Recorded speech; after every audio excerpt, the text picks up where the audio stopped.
Мен простой обед ішпеймін. Обед. Енді қандай обед ішесің? Богатый мишленімен, бедный обед ішіп отырмын.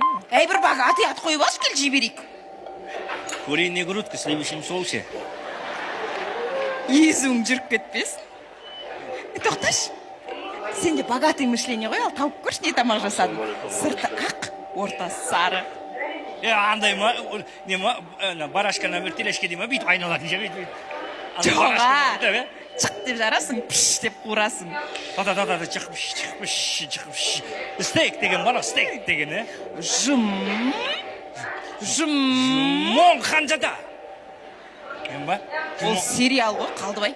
Жоқ, сериалда жейді ғана жұмоң дейді. Отырлықтан таяқпен жейді. Мен қайда білем жұмыр не жейтінін? Жап-жасыл бір нәрсе жейді, жыбырлап алып. Жоқ. Жұмыр? Жұмыр қылыш. Деген қазақский бір нәрсе істедім бандай. Қалдыбай, жұмыртқа. Ой, жұмыртқа ма? Сразу айтпайсың ба, жұмақтанбай?